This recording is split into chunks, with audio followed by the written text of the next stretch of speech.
next question I have is, did you receive any formal or informal education on how to decode media or media literacy, how to use media in a way that's safe, through a class, through a parent? Did you get any education like that?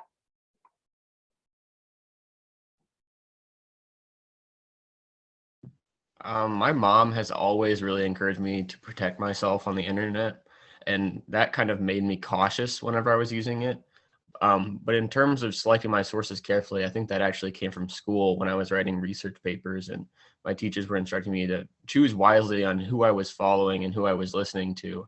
And none of them ever told me to make that extension to social media, but over time, I think I just made it myself, where we live in the information age and you can access any information you please, but whether or not you follow it or take it to heart is something that you have to be very wise about.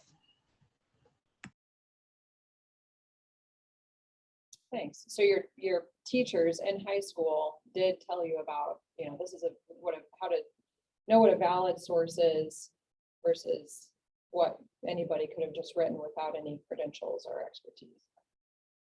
Okay. Anybody else have any thoughts on that? Did you get any education from your teachers or parents about how to use media well, how to protect yourself, anything like that? No? Well, I'm just going to echo the same thing Will said. Yeah. Well, and I think it's also significant to know, if you were just kind of thrown out there, like here are these devices and use at your own risk, without any sort of, guidance along the way. That's interesting to hear about as well. Kind of a sink or swim sort of approach. So do you have in your schools, is there any kind of media literacy class, or is it just sort of embedded, into everyday conversations? Or not at all, not talked about at all? There's definitely not a media literacy class or anything like that, but there definitely needs to be. But as Will said, definitely just in passing conversation and doing like research papers, but there's no specific class about media literacy. Yeah. Yeah, I would agree, but I can frequently remember like social media being brought up in Socratic seminars, as we call them, in my English class, or any sort of seminar class. I think social media is so ingrained in our lifestyle that it's bound to be brought up at some point, although that often is in passing or indirect to the topic at hand. It's not usually the main focus. Do you see your friends as, when you kind of scan your friends and how their families or their parents handle them using media, do you see them having screen time limits or having, giving them any kind of education about how to use media, or is it typically a hands-off approach?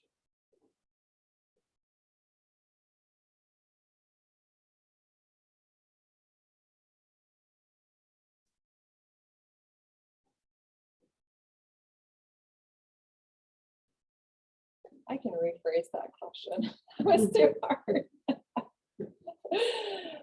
Just curious if you see in your friends' families, are the parents involved in, limiting screens, or not? Not really. What do you see? I mean, in today's society, I feel like there isn't much. Well, I know there was one friend that I know that was really strict about social media, not having social media accounts or having limits on which social media account they can participate in. But I feel like today there isn't a lot of like protection as far as social media goes. It's kind of just like, yeah, you can have that freedom, but I'm not going to limit you on that freedom, I guess, is what I've seen.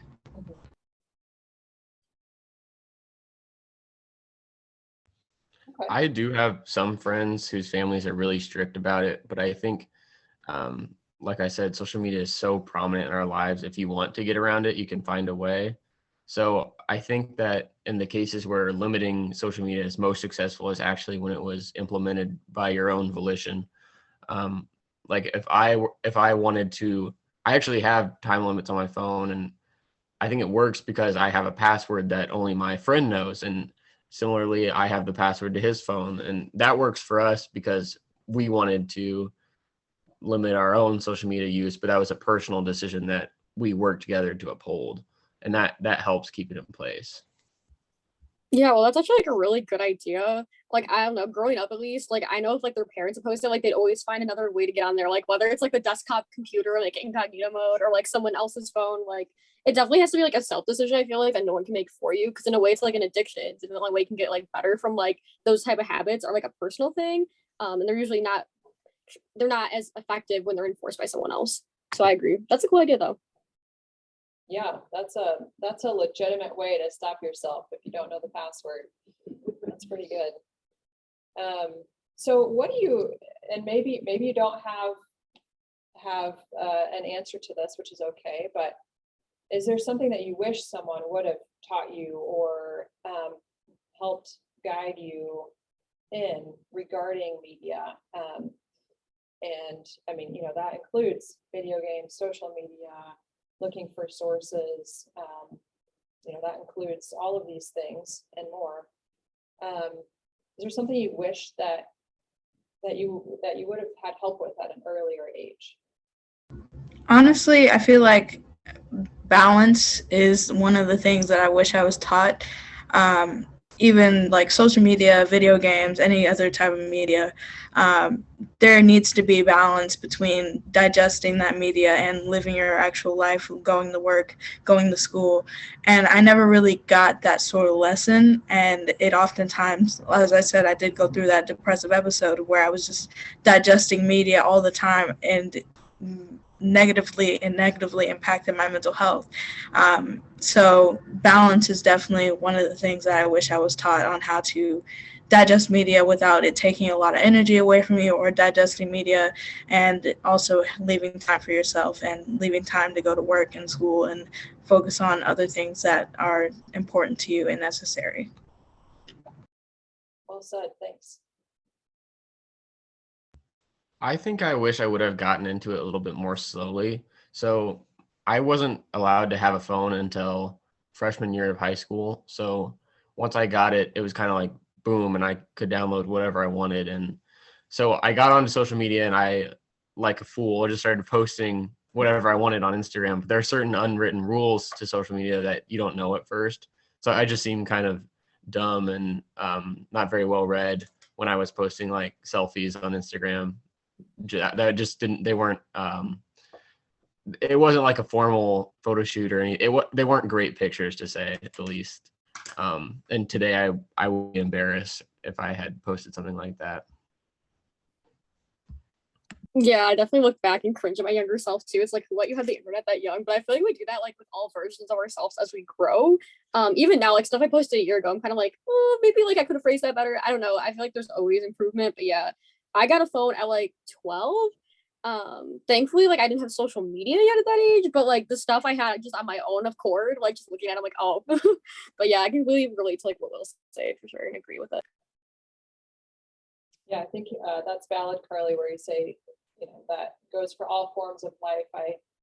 I have a blog and I look at the things that I wrote 5 years ago and I'm like, that is terrible and embarrassing, so I can see how that translates to social media. Well, if you could change something about media, what would it be? I would 100% make it so that if you were posting something about an idea or a product, you had to disclose why you were promoting it, or if you had any conflicts of interest. I think it would be so illuminating to see why people do the things they do, because I think there's so many reasons that we just can't see. Like if you think about crypto or NFTs, that's just one that comes to mind. Like for the last 2 years, it's felt like everyone who hasn't bought them is missing out, because so many celebrities were being paid by those crypto companies to promote those products. And we couldn't see that conflict of interest that they had behind the screen. And they actually make money if we invest because the stock goes up. And now we're seeing the crash of all of those forms of currency, and people who had bought in are missing out while those celebrities who were paid to promote them still have the cold hard cash in hand. And I think that goes for a lot of things, whether it's an app or a fashion brand. You have to think about why people are promoting or saying what they are. Thank you. That's media literacy right there. If I had to change something, I would probably change like how often you see fake news, or like if there was a sort of way that they could eliminate or have a filter for fake news, or like show like, hey, this is fake news, don't listen to it. Because I feel like the system for that is very lacking. I've seen a lot of fake news over this very, well, I guess over the pandemic, and there it gets to a point of where it's sometimes believable, and some people are really like falling for it. And even if it's like the cheapest, like fakest, like craziest thing, people are still falling for it. And I feel like if there was a way to navigate that, or have a system that navigates that more in depth, then that would be better for people's intelligence, I guess. Yeah, I definitely approach like the internet in general with like a natural skepticism, like or whatever. Like I don't know, like I always like fact check anything and stuff like that. Because the thing about the internet is that it's easily accessible to anyone, because like people can tweet in a few seconds. I'm like, someone who writes a novel like definitely gets to like fact check that, like needs to be approved by others. Well, like I can tweet like right now. It's definitely like easy access, and that's what makes it prone to misinformation and mutation of information. It's really like a long game of telephone that we're all just trying to catch up on, I feel like. So yeah, I agree with what Jordan and Will are saying for sure, regarding that, and how like fake news can like just kind of cultivate and keep going and snowball, really. Yeah. Well, in that same line, do you think there should be more regulation on media or less regulation? What do you think about that? I mean, there's more regulation like China and stuff like that, or even like a social currency now, I believe. I'm not like super familiar, but I don't know if something that's so free to access can necessarily be regulated. Like I know even social media platforms have like 13 or older only, but like even at like 12, I was like, all right, I'm close enough. Like there's no actual repercussions type of thing to that sort of thing. So I don't know if like regulations would work, even how the enforcement of that would work. I don't know. I don't think I know enough to have like a fully formed opinion, but I think like ideas of that are interesting. I just don't know in reality how the execution would be foolproof or like work. Yeah, that's fair. Yeah, because of all the negative things that I see stemming from social media, I want to say that it needs to be regulated because it needs to be better, in my opinion, but I don't have any reasonable approach for how that should occur.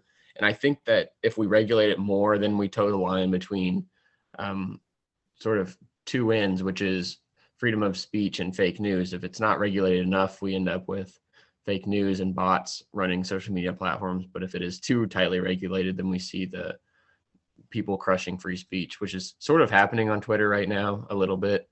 At least that's the argument that Elon Musk is making. But that's just an example. I think if you go too far in either direction, you can end up with something that's not good. Yeah, it's definitely tricky. We don't want to absolutely obliterate free speech, and we don't want to have a platform full of fake news. So how do we reasonably approach that, as Will said?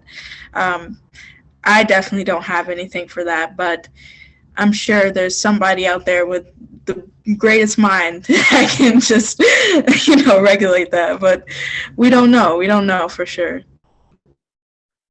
Yeah, so it sounds like you all think it needs to be better, but you don't want to, you see that there's a fine balance between doing it well and not crushing free speech, but also kind of getting the junk out in some ways.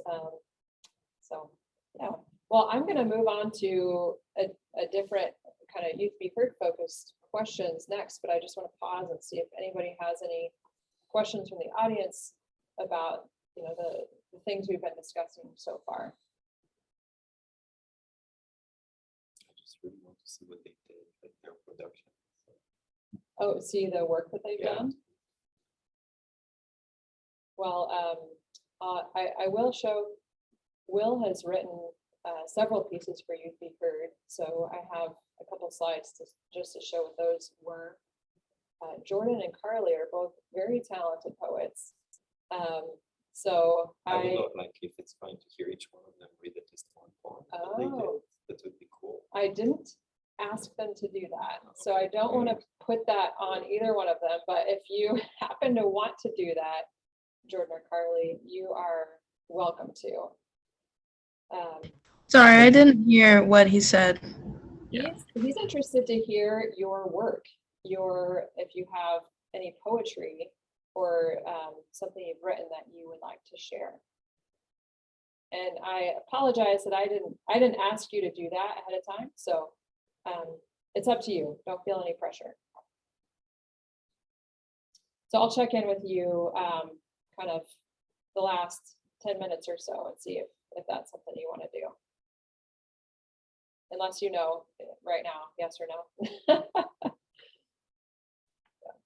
I mean, I'd be all for it. All right. Okay. Sounds great. Well, the Youth Be Heard, did anybody else have anything, any questions that you'd like to ask on the topics that we've been covering so far? Go ahead, Natasha. Yeah, I'll ask one. I was struck earlier when you asked all three if they thought there should be a media literacy class or not. And Jordan said that they did not have a media literacy class, but there needed to be one, but didn't really say why they thought there might need to be one.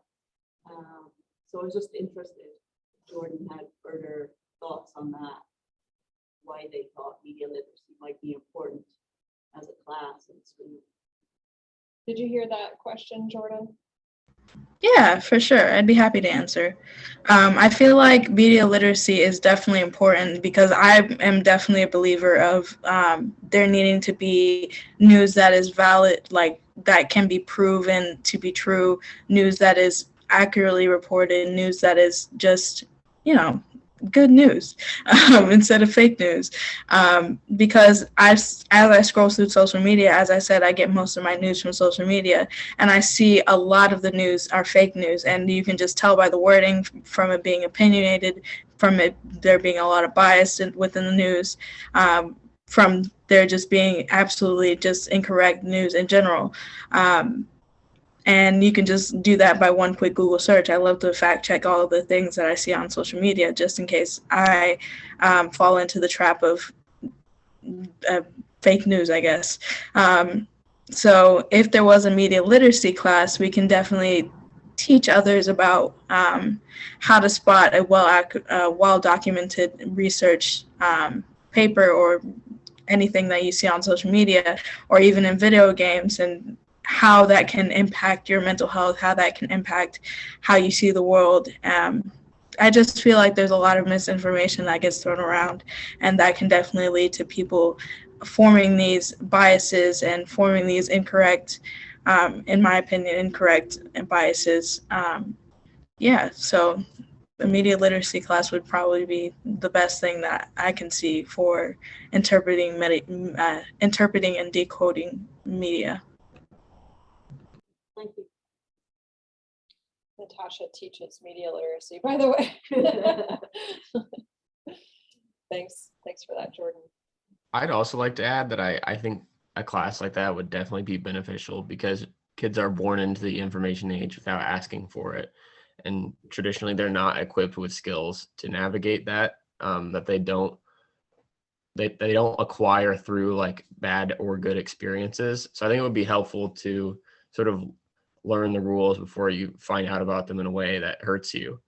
The one thing that I foresee like an issue with implementing a class like that is kids making fun of it for being too common sense. Like kids saying like, don't trust people on the internet, duh, and just making fun of it. So I would I would try, if I were making a class like that, to make it really applicable to social media, or almost to somehow look at that class through the eyes of a kid to see what things would be like from their perspective. Because I could just totally see kids griping about it when that isn't important in class. But I think if you would have to approach it in a very sensitive way to make it appeal to them. Yeah, that makes sense. I've seen that as well, just trying to get parents to talk, to come to talks that are free, about media literacy, and they don't come. So I think Yeah, that's what we all need, but like that's a great example. Like when my mom would tell me to be cautious on the internet, I would totally, I feel bad about this, but I would rudely blow her off because I just didn't make sense. And I thought I knew it all. And that's a perfect example of why I think this topic has to be approached with a little bit of tact.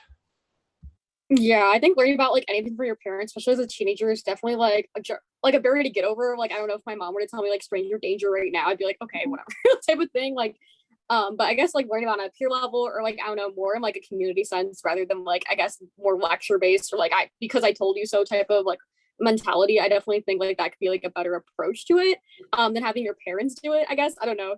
That's just my like experience with that type of stuff. Yeah, definitely. I think even my own kids who aren't teenagers yet, they take whatever a different adult says as more, rooted in truth than whatever I say. So that makes sense. So moving on to some Youth Beaver questions, I want to hear what it was like to publish on Youth Beaver. What was it like? Was Youth Beaver your first place to publish? And what did it feel like? What was that process like?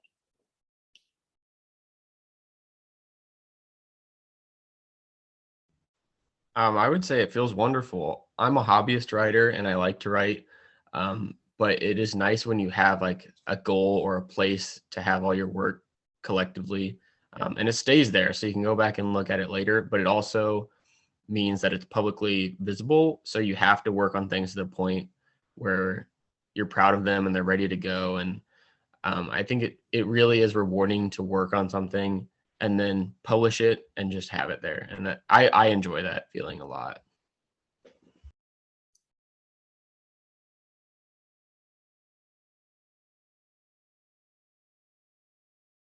And Jordan and Carly, I think you were part of the strengths-based writing program.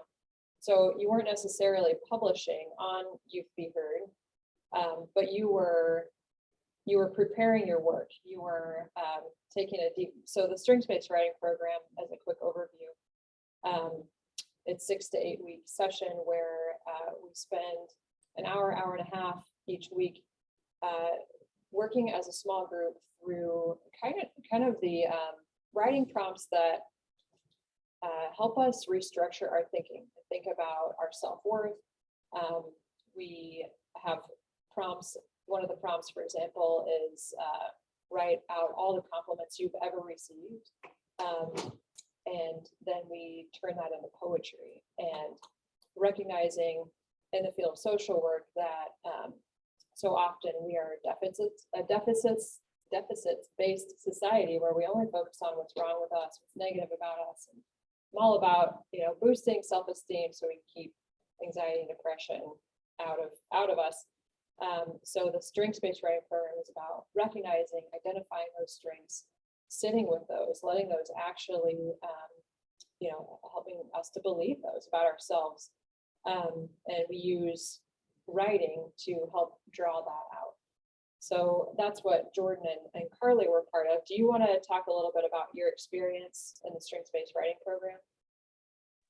Sure. I actually worked full time last summer, but I made sure to get like Tuesdays off so I could attend this. It was really beneficial to me. I thought it was really well balanced between like writing prompts, like writing like those type of prompts with like every compliment you received, or like what has like I don't know, stuff like that to prompt your writing was really cool. And also just learning, like, it was multifaceted. It also had aspects of like publishing, which I thought was really cool. And like Renee adapted it to like our needs, like, oh, what do you want to see in this program? What do you want that? I've found it really beneficial to grow as a writer. It's something I usually like. Writing has always been usually like a hobby for me rather than like something I do like academically or to like try to do XYZ off of it. It was just for me type of thing. But it was really cool to grow in that way. And to challenge myself beyond like my own means and have someone else like supervise and like run it. And it was also like really community based. I met like some great peers I still talk to about writing. So yeah, it was really cool and beneficial for me. And like it helped me like actually have a real start on like how I can publish my writing. So it was really cool. Yeah, I failed to mention that. It's also how do you actually, be a writer, and whether that's for a career or for your own personal, side interests, like Will was talking about. Yeah. Jordan, did you want to share anything? Yeah, I mean, the program was definitely beneficial for me personally because I, first of all, got that sense of community of other writers. There's not often where you come across another writer, honestly, and it's such a warm feeling just to have other people that share your passion around you. But you also get the chance to grow as a writer, as Carly said, and I personally loved it because it's very hard for me to write outside of certain topics that I know. Like, for example, I write a lot about my depression, anxiety, and even though it helps me cope with certain situations, it also is very restricting, and it's hard to get outside of that box and write about something different. So the strength-based program was definitely something that helped me grow out of that sort of box that I was putting myself in. So yeah, I loved it. Thanks for sharing that. I'm curious, related, what are some barriers to sharing? Well, let me ask this question first, which may apply to Will only here, but why publish on Youth Be Heard versus another social media website, Instagram or Facebook, Twitter, TikTok? What's the difference to you? And why Youth Be Heard versus another place? For me personally, it's because that's a place that is for writing. If I were to just post articles on Instagram, my thousands upon thousands of followers just craving my content, just kidding, would probably they probably wouldn't want that. Like a lot of my friends don't follow me from writing and they don't really care about my writing, and I still, if I really wanted to, I could post there and just deal with it, and I'd be fine with that. But I would rather post on Youth Be Heard because people come to Youth Be Heard for writing, and I think it would be more appreciated there. Yeah, well said. So it's a different audience.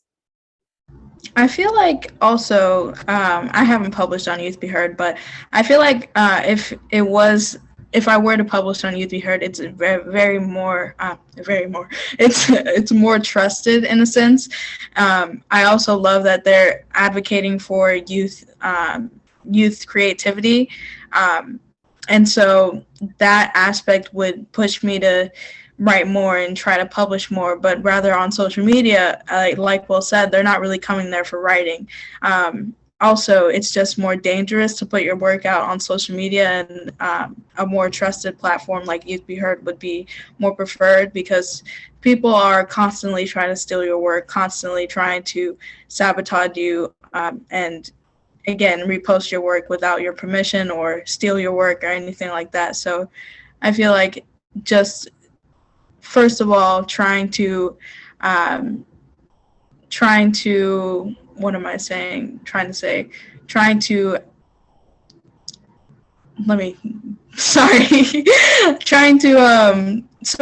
that's the word I'm looking for, support a organization that is advocating for youth creativity rather than posting on social media who can steal your work and so many other dangers and anything like that. So hope that makes sense. Sorry. I would want to add that for me personally, I write for fun. So I just like to have all my writing in one place. Whereas if I was a blogger, I was trying to grow my following, it would make more sense to actually post it on more social media platforms to get more exposure. But for me personally, I just like having everything in one place, and it doesn't matter to me a whole lot whether or not it's getting the maximum number of views. So everybody in the audience, get out your phone, follow Youth Be Heard. If you have Instagram or Facebook, and I can put those links up at the end. So yeah, I mean, we are a relatively new platform. So we started in 2018. So growing that audience organically. I mean, we haven't used any sort of funding for marketing or anything like that. So everything that we've done has grown naturally, word of mouth, organically. And as Jordan said, I just wanted to mention that everything is monitored on Youth Be Heard. So before anything's published, comments, anything, it all goes through me or Anne. So that does make it a different sort of experience, knowing that when you publish something, you're not going to get hateful comments. You just know that won't happen.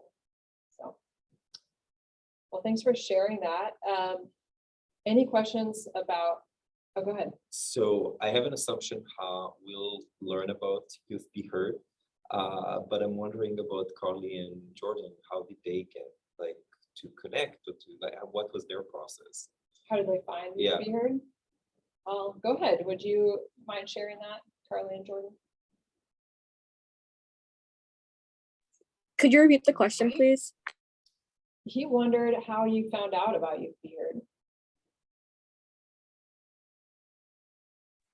Yeah, I found out about Youth Be Heard honestly through I think Instagram or something like that, or I honestly just researching poetry and other opportunities. I think Youth Be Heard came up as because I think I was looking at youth writing or something like that because I really wanted to do slam poetry or something like that.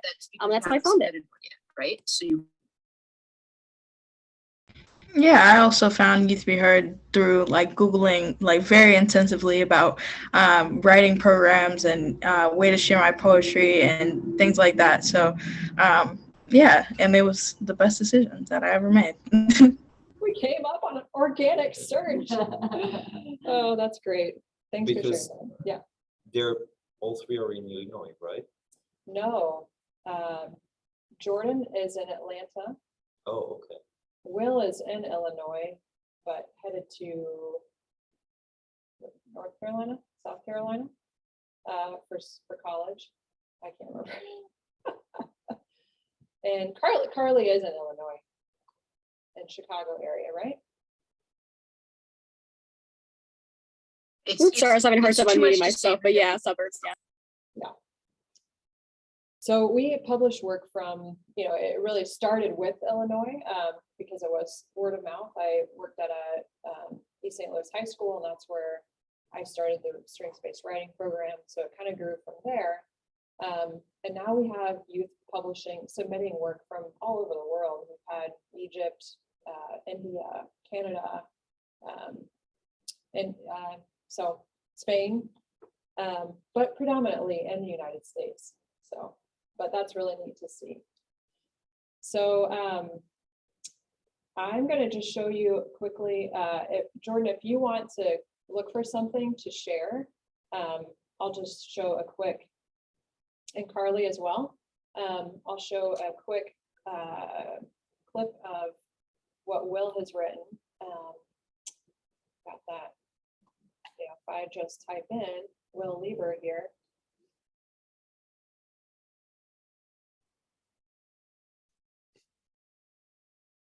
All of his work should come up. So these are things that Will has written. I really liked this piece about mustaches and just kind of the confidence to roll with wearing a mustache, even if it doesn't look great, and how the NCAA tournament inspired him to grow a mustache, but then I heard his brother brutally made fun of him. So these are all works from Will. So everything is poetry, or it's also article or piece? This bottom part. Oh, and that piece is also. Will writes mostly opinion pieces. And this is how to enjoy high school. So each publication has, we do get a lot of poetry, but we also have creative writing, we have opinion pieces, we have some interviews, interviewing other students or people who are in a career that they might be interested in. So yeah, I would recommend checking out Will's work. He has a really unique perspective and is a great writer. So let's see, let me check in. Read my piece, The Art of the Free Swing, if you're going to read one, because that's my best one, in my opinion. Okay. Do you want me to read that real quick? Yeah, if you I think I want. read that one actually. Okay, It's really good. yeah, I can do that. Where did I put it? There we go. The Art of the Free Swing. Would you like to read it, Will? Or would you like me to read it? Is my audio smooth enough that it wouldn't be painful for me to read it? Sound great. Okay. So this is just called The Art of the Free Swing. Here we go. Throughout life, most people have to apply for something: jobs, colleges and scholarships for teenagers, and grants, promotions, and project proposals for adults. Applications are a part of life. In a country fueled by competition, this is how selection occurs. My dad always tells me that if you have a chance to apply for something you want, like a job, you should. He calls it a free swing. If you have an opportunity, why not take it? In comparison with the returns of getting the job, the cost of applying is minimal. If you swing, you might connect. If you don't, you will never hit the ball. He advises me to take all the swings I can get, because even one connection is extremely beneficial. I agree with this philosophy and I employ it in my life. When it comes to college applications, jobs, internships, or scholarships, I take all the swings I can get. The time and effort it takes to apply is worth it. Even if you don't succeed every time, every opportunity you don't apply for, you miss. Although the free swing philosophy has value, there's another aspect to it that is a bit more nuanced. When swinging often, you have to wrestle with repeated and even nonsensical misses. In other words, you have to deal with rejection over and over again. The more ambitious and frequent your swings, the more rejection you will suffer. The logical train of thought when embracing this mindset is to step up to the plate, swing, and if you miss, quickly forget the result. Cultivate an intentionally short memory that prevents the stream of rejections from getting to you. I know that when I am taking all the swings I can get, I am bound to miss some.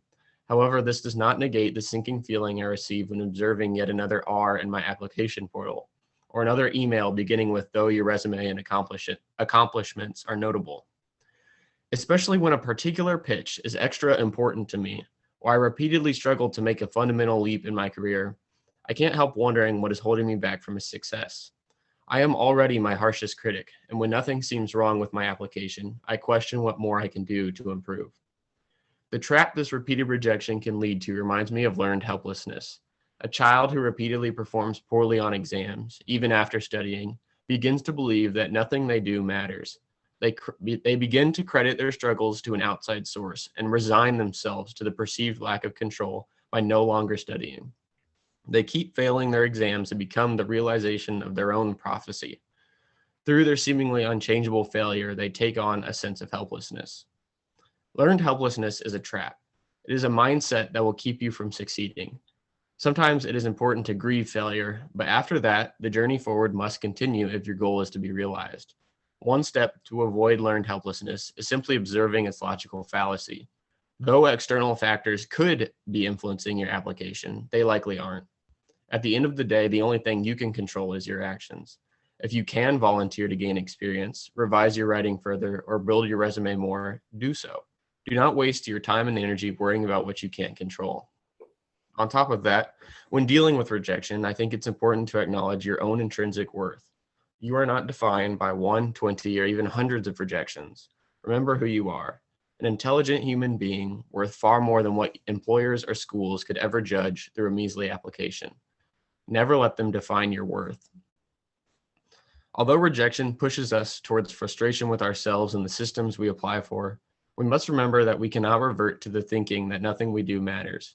It may seem as if there is no more room for improvement, but in a world of free swings, this is the only mindset that represents a true loss. Rejection hurts, but we must keep putting one foot in front of the other. Do what you can to improve, keep your chin up, and keep swinging. Nice. Good stuff.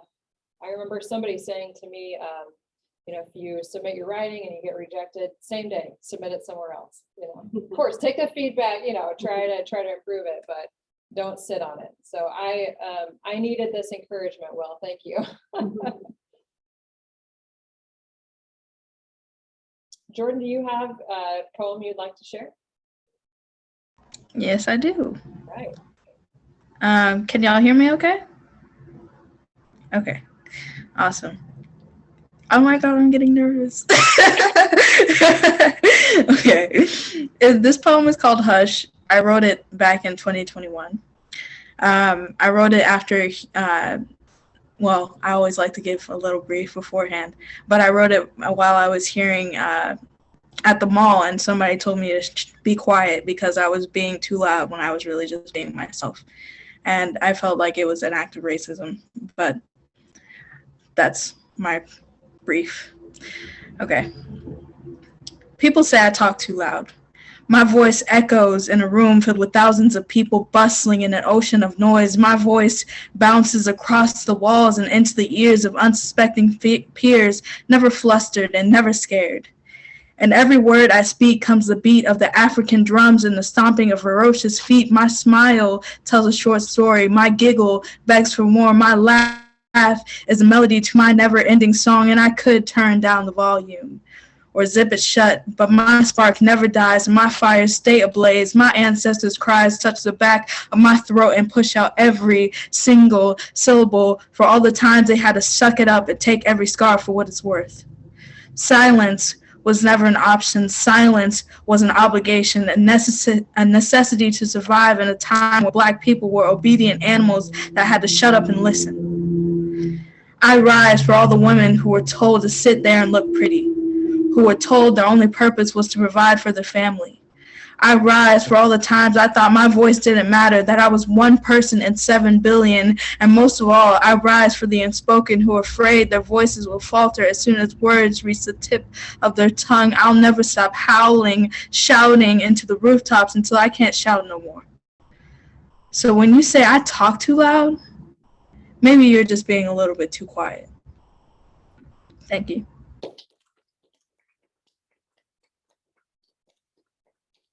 Give me chills, Jordan. Carly, would you like to share something? No pressure. Sure. I'm honestly probably just gonna share the same thing I read at the last slam. This poem is kind of about like me reconciling with the college application process as like a low-income, like first generation student, how it was really hard for me and how like education has been valued throughout my family. I felt like a lot of pressure to do well and to get into like every school I applied to and to like have the financial aid to go. And it was like really stressful for me and like just trying to break generational cycles. So yeah, this is this poem. It's called Circles. Recently, I consider my life a score chart. Winning, losing, my childhood a penalty, and for me to win, I needed to compensate. Need to be good, need to be great, need to be perfect. I need to be the things my parents weren't. I carry my terror with malice, wrap my insecurities with ribbons. If I get enough awards, maybe it wouldn't hurt so much. I mend my bruises with rust. I refuse to break.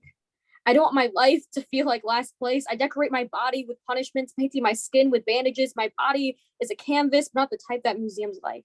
I'm the recycled painting at the secondhand shop, the discounted lot, the mail in the wrong slot. I am always redirecting myself, praying I'll wind up in the right spot. I don't know how to be enough for me. I don't know how to stop counting the failures, the shortcomings. Maybe an acceptance letter will set me free, validate me for all that I have seen, but there's no degree that will set me free. I don't know where to go next then, didn't realize the paper was this thin, that my goals were justifications of what happened to me, my perfectionism, my survival guide. I'm scared of becoming my past, what my parents are, keeping cycles up to par, hamster on a wheel that doesn't stop, trying just to stay stuck. I'm counting my losses, I'm counting my wins, hoping I'm not them, I'm not repeating mistakes. But the point reductions make me feel like I'm in last place, I'm losing my place. Please, just take me out of this race.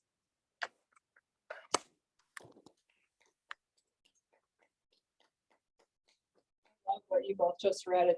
It's such a great example of the power of poetry and how you said something that I think resonates so deeply that couldn't, it just it's the most powerful way to say it. I think that thin paper, will validate me, this acceptance, but when you get it, it's, it's just a piece of paper. So, anybody want to share anything any reactions to these? I wanted to ask the three of them. So all three of you were very reflective, talking about words and the effect of words and the power of words. So I'm wondering how the process of writing, putting it like on the writing, seeing it like on paper, on phone, whatever, the words makes you feel like right now. Like, how do you feel like this process is, where does it bring you to? Let's see if I can rephrase the question.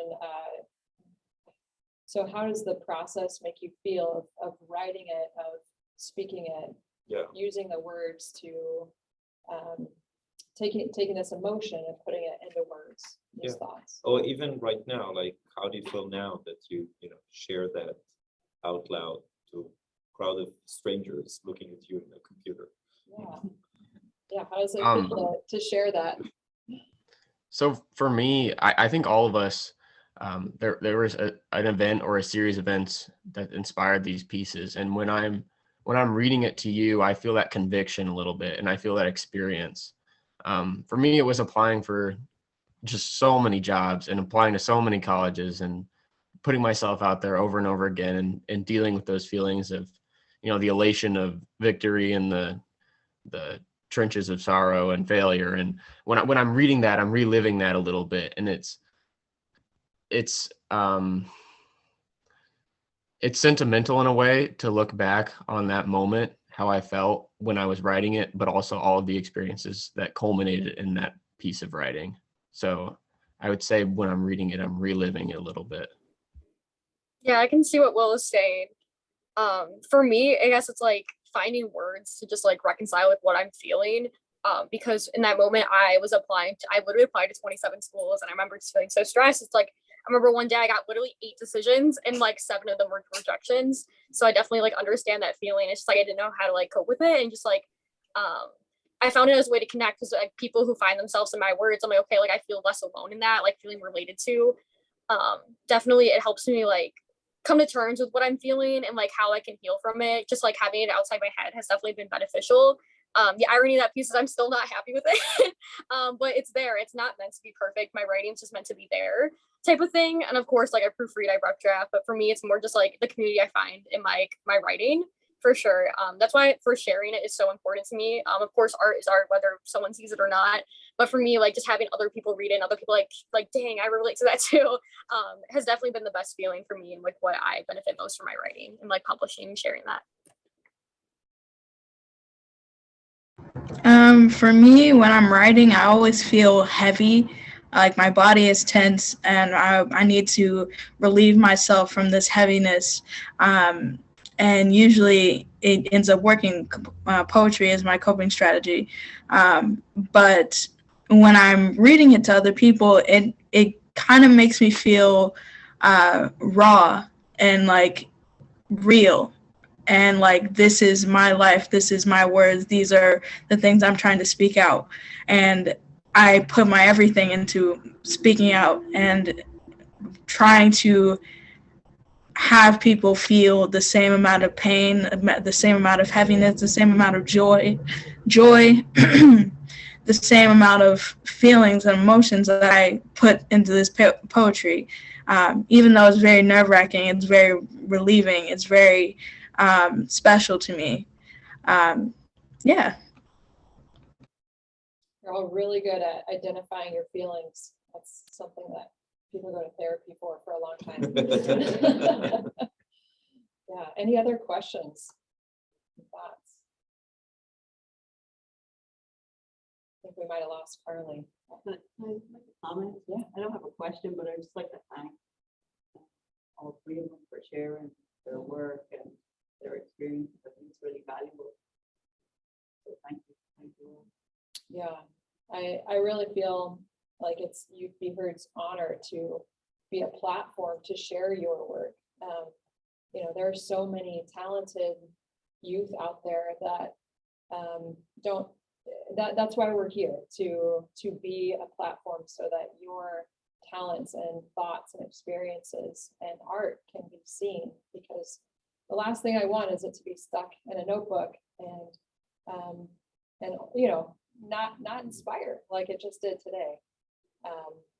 So I think the confidence building, I hope that, you know, Youth Be Heard can help to support the growth of youth confidence so that you continue to be those voices that society needs in the future, to continue to share your voice, and on the next platform, on the next big platform, you know. So that's a little bit of why we're here, and it's really, really great and brave of you to be vulnerable enough to share your work with us. So thank you for that. Also, thank you all for being here. You wouldn't be here if you didn't care, and it means a lot to us for that you're stopping by and you're listening to us and appreciating what we have to say. Let me share the links so that you can follow Youth Be Heard if you want to grab your device. So our website is youthbeheard.org. And then if you want to connect with us, you can get on Instagram. It's at youth.be.heard. And then Facebook is just at Youth Be Heard. So, and then you can subscribe on our website and get an email each month with a summary of each work that has been published. So you can click on that. So thank you so much. It's 12:16, so it's 1 minute over, but we really do appreciate you being here and validating this work. And please connect with me if you have any ways that you would like to, you know, to help Youth Be Heard with your talents, your connections, money, your friends' money, you know, anything like that. So thank you again.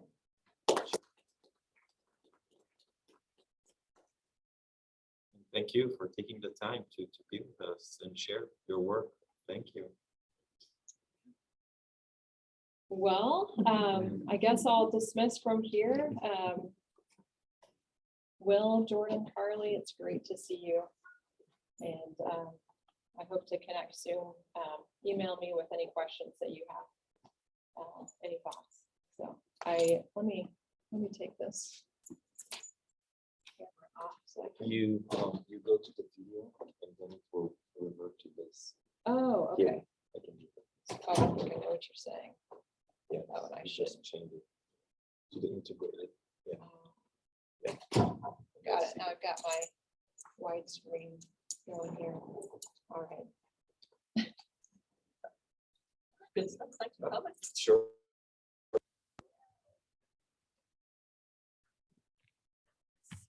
Take this off.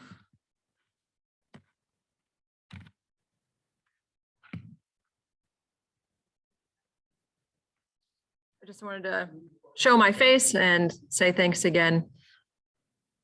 Really good to see you all. You did awesome. That was fantastic. Thank you. All Thank right, you. see ya. Thank you. Bye. All right, bye, everybody.